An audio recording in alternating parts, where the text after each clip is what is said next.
नमस्कार दोस्तों, आज के हमारे इस वीडियो में हम आपके लिए योगिनी एकादशी की व्रत कथा लेकर आए हैं। एक समय भगवान श्री कृष्ण और महाराज युधिष्ठिर के बीच एक अत्यंत महत्वपूर्ण संवाद हो रहा था। महाराज युधिष्ठिर ने भगवान श्री कृष्ण से पूछा, हे मधुसूदन, आपने मुझे ज्येष्ठ मास के शुक्ल पक्ष में आने वाली निर्जला एकादशी के विषय में बताया है। अब मैं आषाढ़ मास के कृष्ण पक्ष में आने वाली एकादशी के विषय में जानना चाहता हूँ। भगवान श्री कृष्ण ने उत्तर दिया, हे राजन, आषाढ़ मास के कृष्ण पक्ष में आने वाली एकादशी का नाम योगिनी एकादशी है। यह एकादशी बड़े से बड़े पापों को भी नष्ट करने की क्षमता रखती है। योगिनी एकादशी की व्रत कथा के अनुसार अलकापुरी के राजा कुबेर देवताओं के कोषाध्यक्ष थे। वह भोलेनाथ के परम भक्त थे।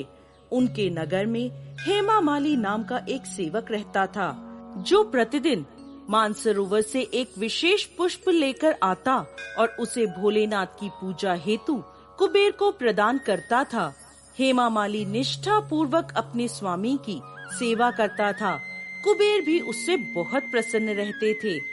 इसी सेवक हेमामाली की पत्नी बहुत सुंदर थी, जिसका नाम विशालाक्षी था। हेमामाली अपनी पत्नी के प्रति बहुत आसक्त था।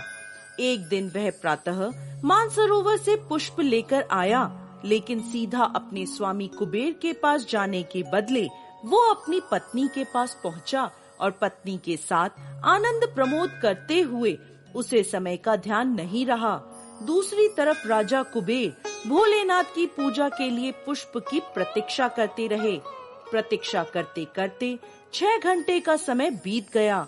बिना पुष्प पूजा न होने के कारण कुबेर क्रोधित हो गए और उसी क्षण उन्होंने सिपाहियों को हेमामाली का पता लगाने भेजा।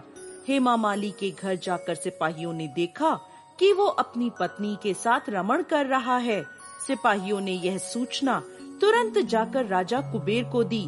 फिर क्या था, राजा कुबेर के धैर्य के सारे बांध टूट गए। दूसरी तरफ जब हेमामाली को समय का भान हुआ तो अपनी भूल का प्रायश्चित करने के लिए वो राजा कुबेर के पास पहुंच गया। वो भय से कांप रहा था। हाथ जोड़कर कुबेर के समक्ष वो खड़ा हो गया और क्षमा याचना करने लगा। लेकिन कुबेर अत्यंत रोष में बोले, हे मूर्ख, तू महापापी है। अपनी पत्नी के प्रति आसक्ति के कारण आज तुमने मेरे आराध्य देव भोलेनाथ के प्रति अपराध किया है। इसलिए मैं तुम्हें श्राप देता हूँ। इसी क्षण तुम्हारा पतन हो जाए, तुम्हारा संपूर्ण शरीर कोढ़ से ग्रस्त हो जाए। तुम पृथ्वी पर अपने कर्मों की सजा भुगतो और अपनी पत्नी से सदा सर्वदा के लिए दूर हो जाओ। कुबेर के श्राप से उसी क्षण हेमामाली का पतन हो गया। वो कोढ़ से ग्रस्त होकर जर्जर शरीर के साथ पृथ्वी पर आ गिरा। भूख प्यास से परेशान, अपने शरीर की पीड़ा से पीड़ित वो जंगलों में भटकने लगा। अनेक वर्षों तक वो यह यातना भुगतता रहा, परंतु भोलेनाथ की उपासना में सहायता करने के कारण उसकी चेतना शुद्ध और सात्विक बनी रही। एक दिन वो एक पर्वत पर जा पहुंचा, जहाँ ऋषि मार्कंडे तपस्या कर रहे थे।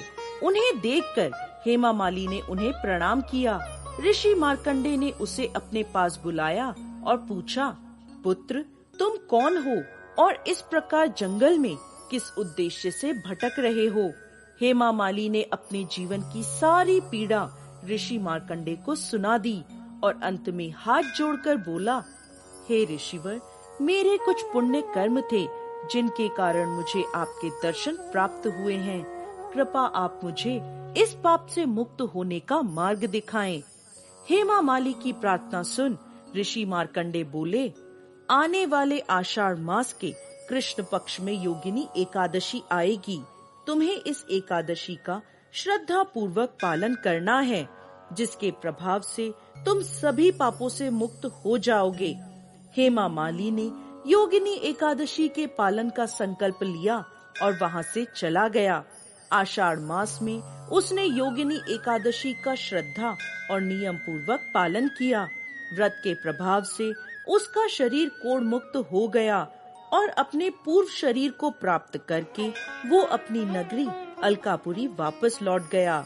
आगे भगवान श्री कृष्ण कहते हैं, हे धर्मराज युधिष्ठिर, जो व्यक्ति योगिनी एकादशी के व्रत का पालन करता है उसे 88,000 ब्राह्मणों को भोजन कराने का पुण्य फल प्राप्त होता है। वो हर प्रकार के पापों से मुक्त हो जाता है और अंत में आध्यात्मिक लोक को प्राप्त करता है। जय श्री हरि विष्णु।